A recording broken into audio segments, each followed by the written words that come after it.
some 2 years later, and I'm not going to tell you the whole story. There is my book, I'll put this after many moves from one foster family to the other,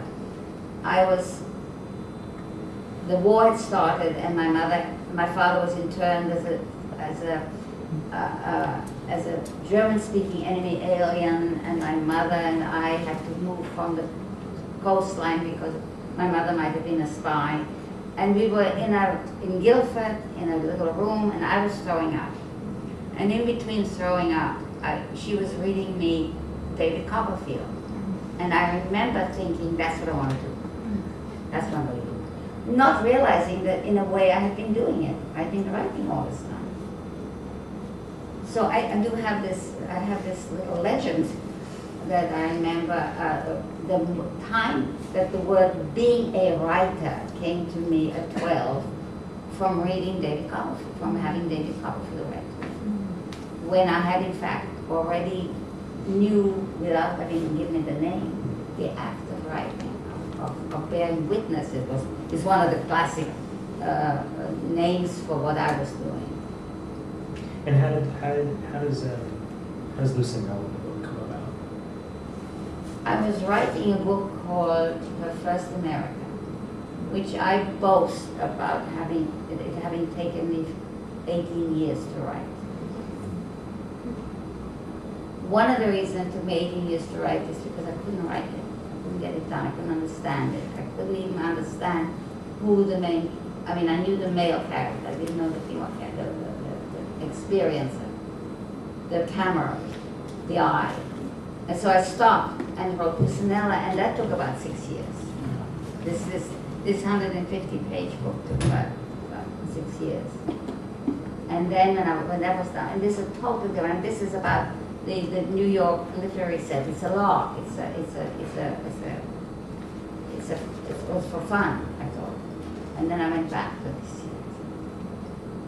And how did Shoplifting for American Apparel come about?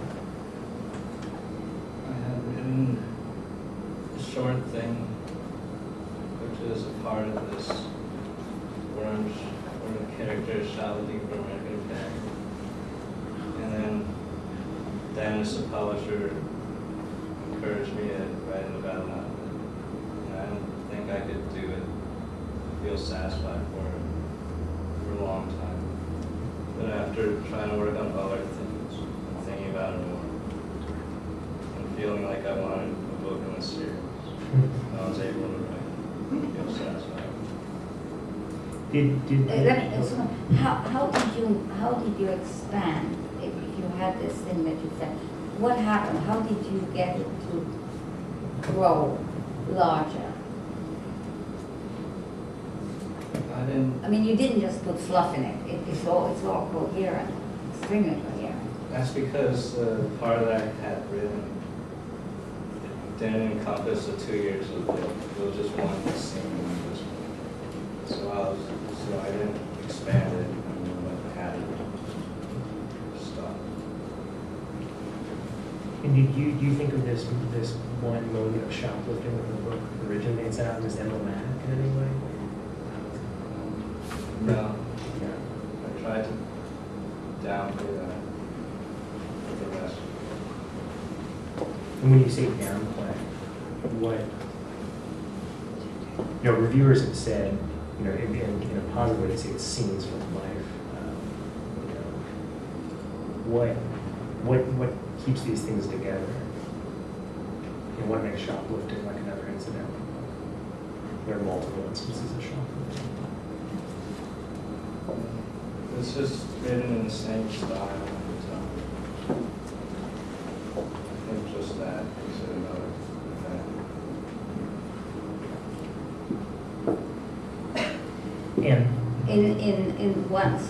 At one point, one of the characters in Howard's book says, "How am I going to get for the next 6 hours?" And in a sense, it's about how to get from the cradle to the grave, isn't it? Yeah. How are you going to get yourself from here to there? And shoplifting is one, and having a girlfriend is one, and not having a girlfriend is another. and eating is another, and shoplifting is another. They all have the same linguistic weight. Is that Yeah. it's a wonderful.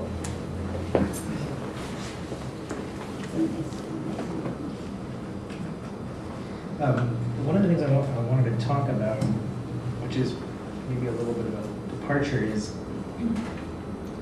the way in which the culture is interested in short things.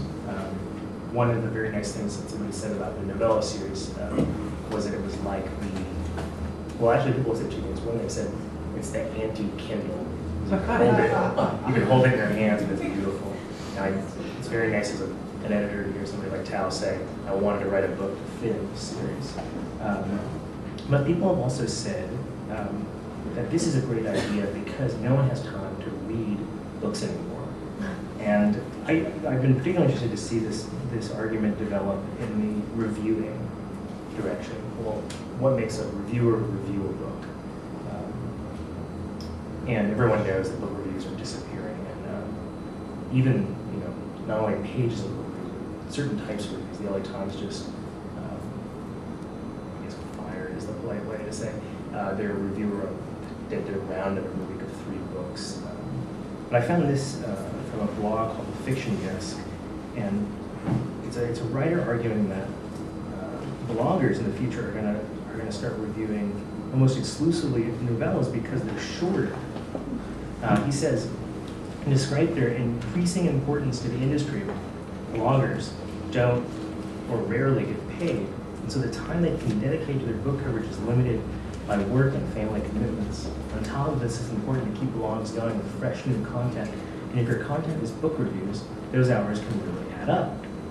Novellas may be the perfect format, often as substantial as longer novels, newsworthy than short stories as their standalone products, but still short enough to fit in a blogger's schedule. And it's interesting to me for a lot of reasons, but I hear in it a bit of what Lore and Tao are saying about making every word matter. And I guess I'm curious to hear writers respond to this. Does it alarm you that we are moving into a culture where it's short, which is not, obviously, in the context of this conversation, a bad thing? But does the creation of a media space where only short things can get attention, not big things, not complicated things, not necessarily complicated things get attention? How do you respond to that as a writer? Is it true? Well, it's certainly true that book reviews are disappearing. I think that the economy that he describes is accurate. I mean, there are not paid book reviewers anywhere near the quantity that there were even 5 years ago. So the people that are going to be doing it are going to be doing it with less time, and presumably they're doing other things for work. I didn't mean to stump anybody. Well, I mean, this is not the world I know anything about.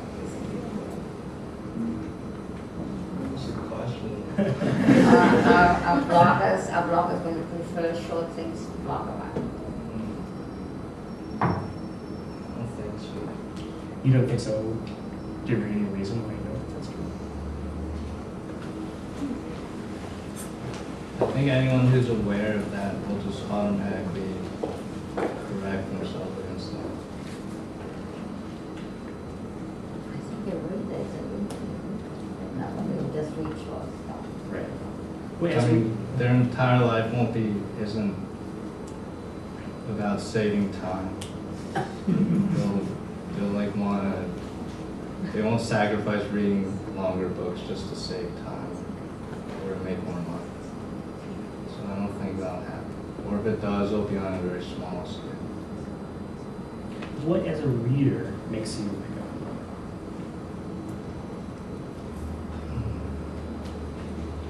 Things like the tone of the book and the language. So you don't pick it up in a bookstore and read a few pages, or? I usually read a few pages.